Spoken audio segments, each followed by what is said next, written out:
हमारे व्यस्त जीवन में ईश्वर की आवाज़ हमारे जीवन का सबसे मूल बात यह है जिससे हर एक व्यक्ति को जानना जरूरी है कि मैं कौन हूँ। खुद के प्रति ज्ञान, मेरा आत्मज्ञान क्या है। सभी ज्ञान के ऊपर, विज्ञान के ऊपर आत्मज्ञान है कि मेरी असली और वास्तविक पहचान क्या है। क्या है जो हमारी असली पहचान को उजागर करता है, जो कभी नहीं बदलता, जो सदा साथ है, जन्म के आगे था और मृत्यु के बाद भी होगा। वहीं से हमारे बोलने का, चलने का और व्यवहार का, आचरण का, प्रवृत्ति, रवैया और छवि बनता है।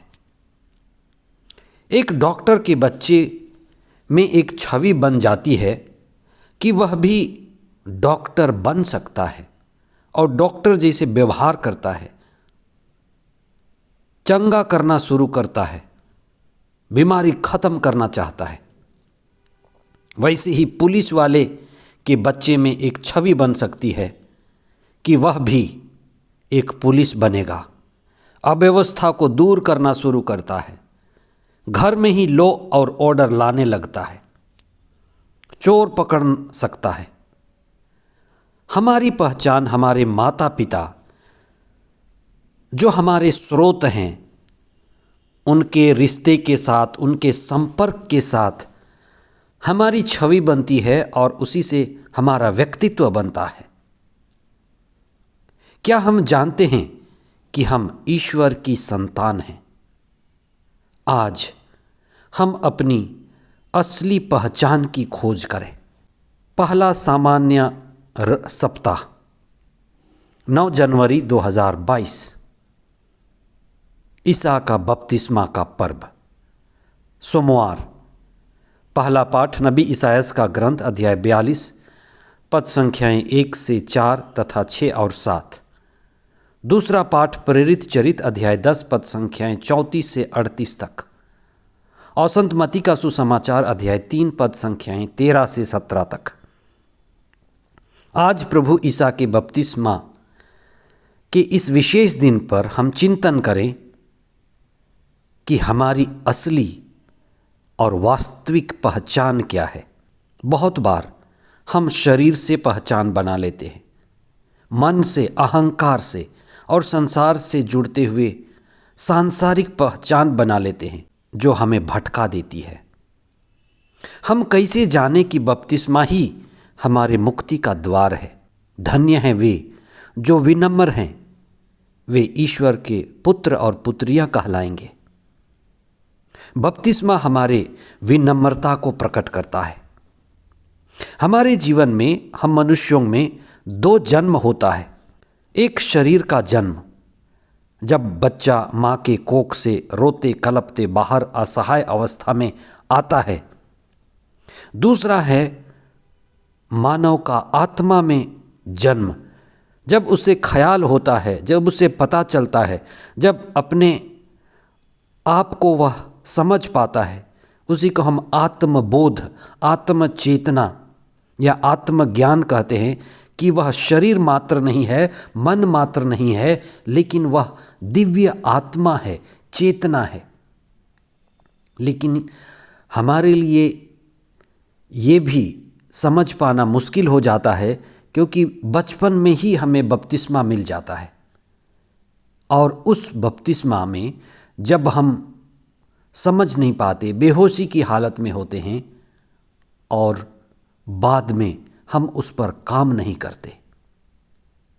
इसलिए चेतना में होना, आत्मा में होना और उसको समझ पाना ही वास्तव में दूसरा जन्म है। दूसरा जन्म ही हमें ईश्वर का स्वरूप और अभिन्न हिस्सा बनाता है। आज ईसा के बपतिस्मा का पर्व है।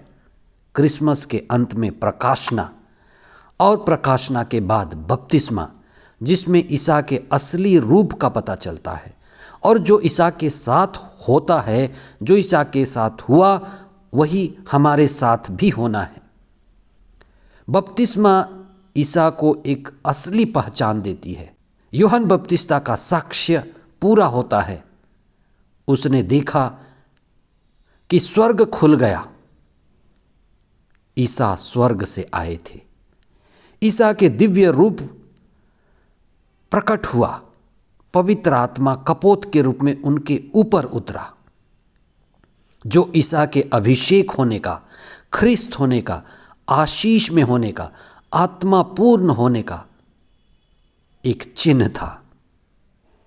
पिता ईश्वर की आकाशवाणी ईसा की असली पहचान को प्रकट करती है कि ईसा ईश्वर के परम पावन पुत्र हैं और सारे मानव जाति को उनकी शिक्षा को सुनना है और उनके जीवन को अपनाना है। जिस तरह से ईसा ने पिता ईश्वर की मर्जी पूरी की और मानव मुक्ति के कल्याण के लिए आए, हमें इसे समझना है।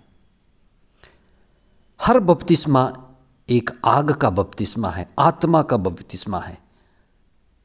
ईसा का बपतिस्मा आग का बपतिस्मा था, त्याग का बपतिस्मा था।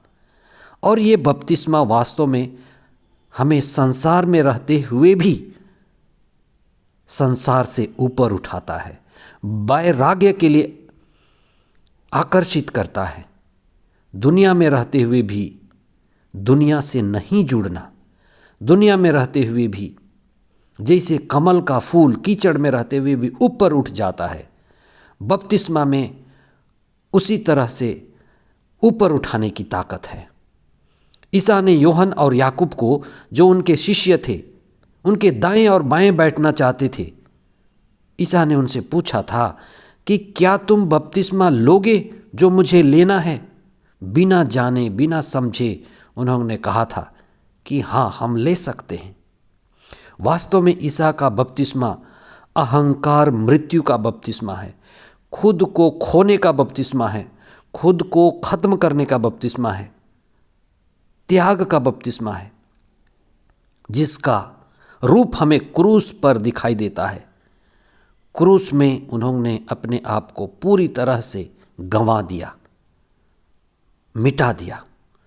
इसीलिए संत पौलुस लिखते हैं कि जो भी कि वे ईश्वर के पुत्र थे, उन्होंने दास का रूप धारण किया।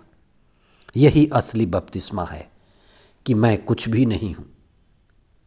जब आप एक बुजुर्ग व्यक्ति को देखेंगे जो बड़े पद पर रहा होगा, बड़ा धनी रहा होगा, उसका अपना साम्राज्य रहा होगा, बुद्धि थी, बल था, कद था, काठी था, सुंदरता थी, सब, लेकिन एक दिन वो बिल्कुल ऐसा मिलेगा, वो बिल्कुल असहाय हो जाएगा। इसीलिए मुंशी प्रेमचंद ने कहा है कि मनुष्य का दोबारा जन्म होता है।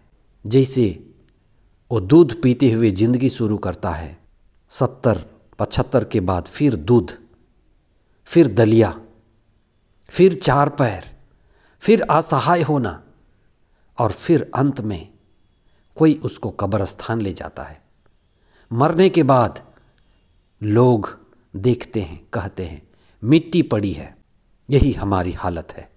इसलिए हम विनम्र बने, अपनी आत्मा को पहचानें, आत्मा और चेतना में बढ़ें और अपने इस जीवन को सार्थक और आनंदमय बनाएं। आमीन।